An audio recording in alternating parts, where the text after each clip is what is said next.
Hi, I'm Leo.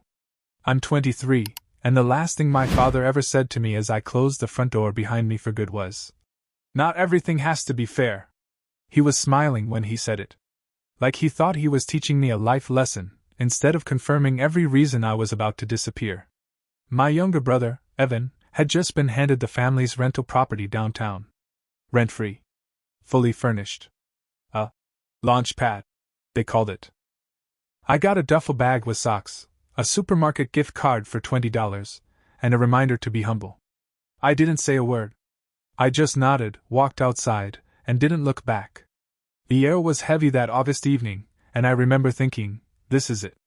This is the part of the movie where the background character walks off screen. But I wasn't background anymore. They never admitted it, of course.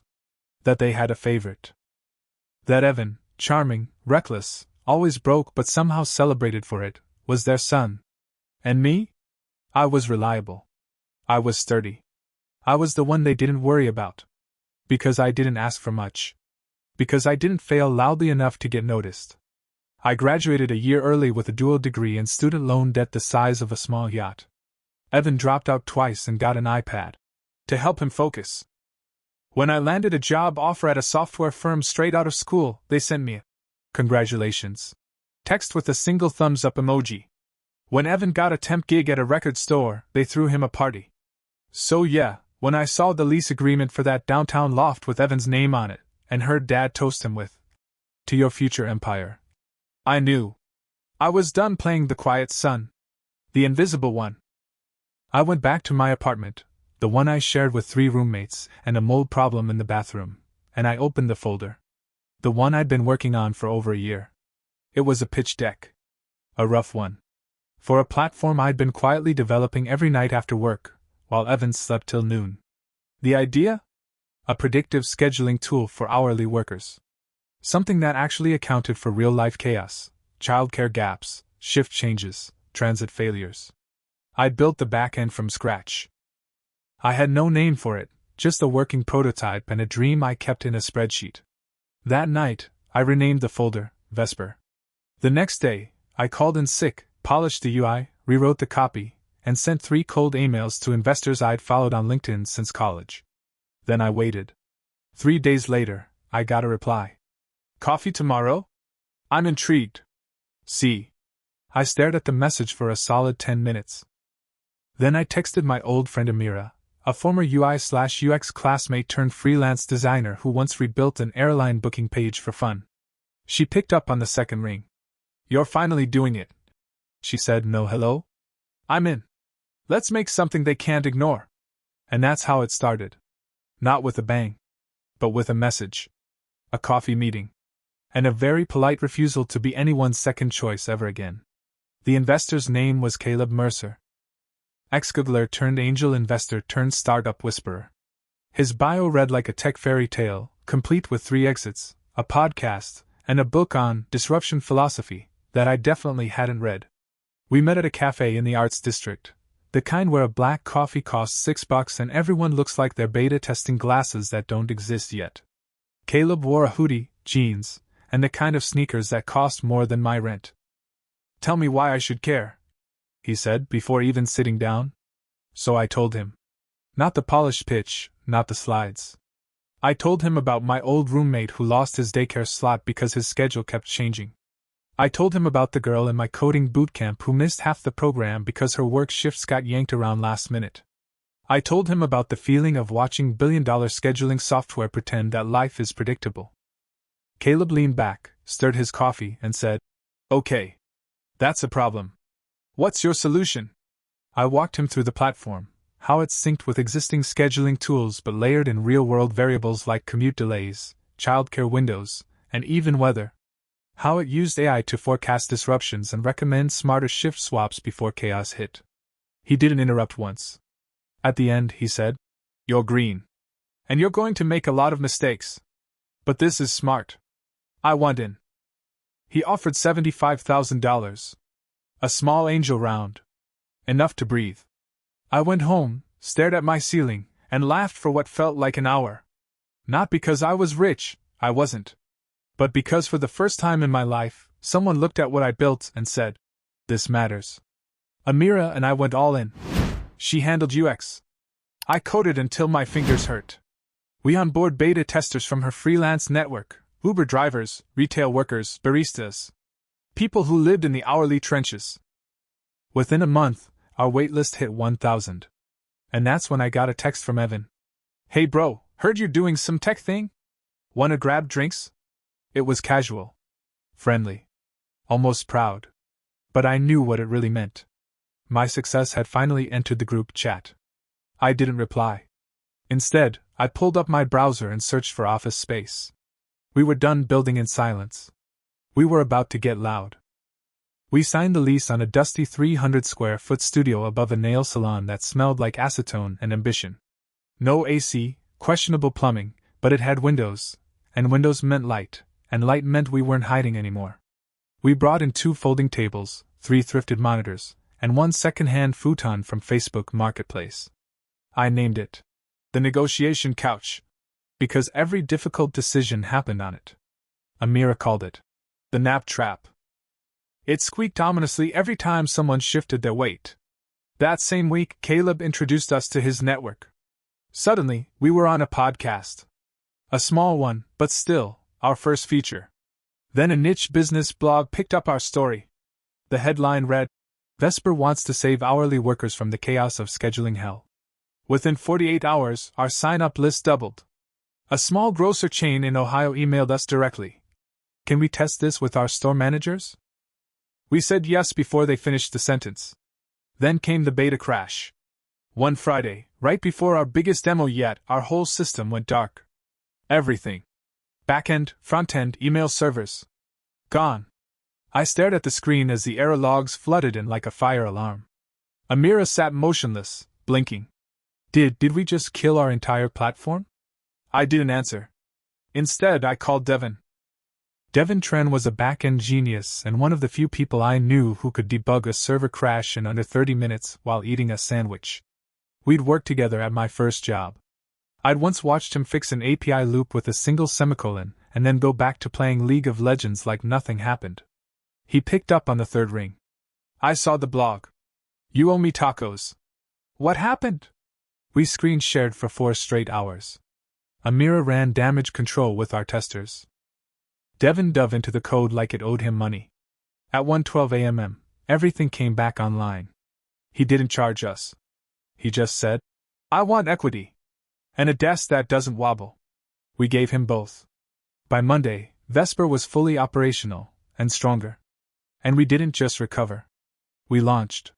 We deployed our first enterprise test with that grocery chain in Ohio. Their manager churn dropped by 23% in 1 month. Employees reported higher satisfaction scores. Even their turnover rate dipped. It wasn't magic, it was clarity. Vesper gave them predictability. And suddenly, we were no longer a scrappy experiment. We were a company. That week, Evan showed up at the office. Not metaphorically, literally. Walked through the front door, holding 2 iced lattes like we were still close. "Dude," he said, looking around. "This is wild. I didn't know it was, like, real." He sat down in our one good office chair and said the words I never expected. "I think I messed up." I didn't ask what he meant. Not yet. Because this was the turning point. The moment everything shifted. The brother who got handed everything was finally realizing the one thing you can't inherit is purpose. Evan sat in our office like a tourist in a foreign country, impressed, a little disoriented, and way out of his depth. He looked at our wall of sticky notes and bug reports like he was trying to read hieroglyphics. "I thought you were just messing around with apps," he said. "But you're actually building something." Amira didn't say a word. She just kept typing, but I could feel the judgment radiating from her side of the room. Devin, to his credit, raised an eyebrow and kept debugging. "I'm not here to beg for a job or anything," Evan added quickly. I guess I didn't really see you. Not like this." That made me pause. "Did you see me at all?" I asked, quieter than I meant. He looked genuinely hurt by the question, like it had never occurred to him that my invisibility wasn't a feature, it was a scar. "I mean, you were always the responsible one. You didn't need stuff." I actually laughed. Not out of humor, just exhaustion. Nobody needs to be ignored, Evan. That's not a personality type. He winced. I didn't mean. I know what you meant. Silence settled between us like dust. Then he reached into his hoodie pocket and pulled something out. It was the supermarket gift card. The same one Mom had handed me during Evan's property celebration dinner. The one I shoved in a drawer and never used. He slid it across the table. I found it in the kitchen junk drawer. Thought you might want to keep it. As like a relic. Or a reminder. I stared at it for a second. Thanks, I said flatly, and placed it in the top drawer of my desk, next to our incorporation documents, and a flash drive labeled Vesper _V0. 1_disaster_backup. Then he asked the question I wasn't ready for. Do you think Mom and Dad ever saw it? How messed up it all was. I wanted to say yes. I wanted to say no. Instead, I said the truest thing I could. I don't think they had to. You were enough for them. They didn't need to look further. He blinked. That sucks. Yeah. I nodded. It does. He got up to leave. I should go. Just, congrats, man. Really. I'm proud of you. Even if I didn't get it before. He didn't wait for a response, and I didn't give one. But as the door closed behind him, Devin finally looked up. Wanna bet he asks to be your head of marketing in 6 months? 3. Amira muttered without missing a keystroke. I didn't laugh. Because part of me hoped he wouldn't. That maybe, just maybe, he'd finally go build something of his own. And in that hope, I realized something else. This wasn't just about proving myself anymore. It was about making sure no one else like me ever felt like a background character again. The Ohio test run changed everything. We thought we were helping them solve a scheduling issue. What we didn't realize was we were solving a culture issue. Their regional manager called me personally, voice lit up like a kid with a new toy. You don't understand, she said. We didn't just retain staff, we got them to trust us again. That same week, Caleb looped us into a meeting with his VC buddy, Kendra Lin, a razor-sharp venture partner known for funding socially responsible tech before it was trendy. Her firm didn't just want profits. They wanted impact. And Vesper was checking all the boxes. The meeting took place in a co-working space that looked more like an art gallery than an office. Kendra arrived wearing a blazer that probably cost more than our entire dev stack. She listened to our pitch, nodded occasionally, then said, You've got traction, yes. But what's your vision beyond being a bandage? I didn't hesitate. Real-time, adaptive scheduling that actually empowers workers. Tools that let them set boundaries, negotiate time, and be treated like people, not chess pieces. We're not just solving logistics. We're rewriting power dynamics. Her eyes gleamed. She leaned back, steepled her fingers. I like that. Let's talk terms. By the end of that week, we had a $500,000 seed round lined up and 3 weeks to finalize the cap table. Amira cried in the bathroom. Devin high-fived a houseplant. I just sat there, staring at the email like I was waiting for someone to call it a prank. We celebrated with gas station champagne and leftover Thai food. It was perfect. The next morning, my phone buzzed with a message from my mom. Can we talk? Mom. I stared at it for a long time. I hadn't heard from her in weeks, not since I declined the family dinner, where Evan was supposed to officially take over the property portfolio. Not since I gave a quiet, no thanks, that somehow became the new family scandal. I texted back one word, sure. We met at a public park near my old high school. She was sitting on a bench, clutching a thermos like a lifeline. No pearls. No smug grin. Just Mom, looking older than I remembered. I heard about your company, she said. From one of your old teachers. Ms. Franklin. I smiled despite myself. She used to let me borrow her laptop when mine broke. She said you're going to be huge. I shrugged, trying not to think about it like that. Then she looked up. Really looked at me. I didn't see you. Not like I should have. The words landed soft, but deep. Like they'd been sitting in her throat for months, maybe years. I kept thinking we were just raising you to be strong. That you'd figure things out while Evan needed more help. But I realized now that we didn't just give him help. We gave him belief. That hit harder than I expected. I didn't need a house, Mom, I said quietly. I just needed to know I mattered. Tears welled up in her eyes. She didn't cry. She never cried. But her voice cracked. I know. I see it now. We didn't hug. But when I stood to leave, she reached out and touched my arm like it was something sacred. And as I walked away, I felt lighter, not fixed, not healed, but acknowledged. Sometimes that's enough to keep going. Vesper's first real office came with terrible parking and a view of an alley that doubled as a pigeon rave, but it had space. Real space. Enough for desks, a break area, and the plant Devin refused to name because he didn't want to form emotional attachments.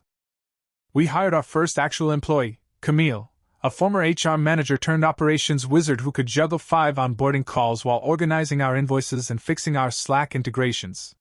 She brought sanity to chaos and color-coded everything we didn't even realize needed color coding. The growth came faster than expected. Kendra's network opened doors we didn't even know existed. Within 6 weeks of the seed round, we were onboarding a mid-sized retail chain in Michigan, a rideshare co-op in Portland, and a hospital network testing our scheduling API for their part-time staff. I was running on 5 hours of sleep and a steady stream of instant ramen. Then came the panel invite. Emerging Founders Tech for Good, it read. Sponsored by a major accelerator. Industry leaders. Cameras. I tried to say no. Public speaking made me sweat in places I didn't know had sweat glands, but Kendra texted me one sentence. This is where people stop asking if you're real. So I said yes. Amira helped design the slides. Devin rewrote the demo code 3 times because, and I quote, if it lags on stage, I will fake my own death. The morning of the event, I put on the one blazer I owned, slightly too tight in the shoulders, probably a leftover from college interview days, and stood behind the curtain, waiting. Then I heard the moderator announce my name. Up next, we've got Leo Marin, founder of Vesper, an adaptive scheduling startup that's been quietly rewriting how hourly labor is treated in the workplace. Applause. Bright lights. A microphone shoved into my hand. I stepped out. And I crushed it. Not in a standing ovation way, but in a people stop looking at their phones way. A VC approached me afterward and said, you've got the quiet kind of confidence that usually comes after 5 years of failing. Keep that. Don't let success ruin your focus. I wrote that down and taped it to the office fridge. That night I got a text from Evan. Saw the panel. You didn't stutter once. Proud of you, bro. Then, after a pause, if you ever want to do something together, maybe help me figure out this app idea I've been sketching. Let me know. I stared at it. Once upon a time, I would have dropped everything to help him. Now, I replied. Send me the deck. No promises. It was the first time I'd drawn a boundary without guilt. And damn, it felt good. It happened quietly, the way big things sometimes do. One Monday morning, while Camille was color-coding onboarding sequences and Devin was swearing at a rogue API, we got the email. Subject, Forbes 30 under 30, finalist inquiry. I read it twice. Then a third time. Then I stood up and walked out of the office without saying a word. Amira followed. She found me standing in the alley behind the building, staring at the brick wall like it had answers. You okay? She asked. I think I just forgave everyone, I said. She blinked. Didn't realize we were doing spiritual revelations before lunch. I handed her my phone. She read the subject line, let out a low whistle, and said, well, that tracks.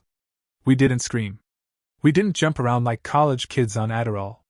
We just stood there, 2 people who had built something out of nothing, finally seeing the world notice. That night, I went home, sat on my couch, and pulled out the one thing I'd carry from that old version of my life, the gift card. Still untouched. Still worth $20. Still loud in its silence. I pinned it to the wall next to a framed printout of our first client payment. Above both, I scribbled on a sticky note. This started it. But it doesn't define it. The next morning, my mom called. We saw the article, she said, voice trembling. I had to read it twice. Your father, he cried. I didn't say anything. She added. He said it was the first time he realized you were building something we could never even imagine. I didn't need that moment. Not anymore. But I let her have it. We're proud of you, Leo. I know, I said. And this time, I'd believe it. That weekend, we had dinner. All of us. Me, Evan, Mom, Dad. No speeches. No champagne. Just pasta, garlic bread, and a table where, for the first time, everyone saw me as I was. Not the backup son. Not the quiet achiever. Just Leo. Evan talked about his new idea, an app for independent artists to find gigs, barter resources, and stay afloat. He wasn't pitching. He was sharing. And when he asked me if I'd look at his wireframes, I nodded. I won't build it for you, I said. But I'll show you how. He smiled. That's more than I deserve. Probably. I shrugged. But growth's a team sport. After dinner, Dad walked me to the car. I used to think love was giving things to the person who needed them most, he said quietly. Turns out, I was just giving them to the loudest person in the room. I didn't respond. I just looked him in the eyes and gave a single nod. In the end, it wasn't about revenge. It wasn't even about proving them wrong. It was about proving myself right. About showing that the overlooked son, the one who got the leftovers and the lectures, could build something from scratch, something powerful, something undeniable. Now, when people ask how I did it, how I turned a $20 gift card into a company with clients, employees, and global interest, I tell them this. I stopped waiting to be chosen. I chose myself. And that made all the difference.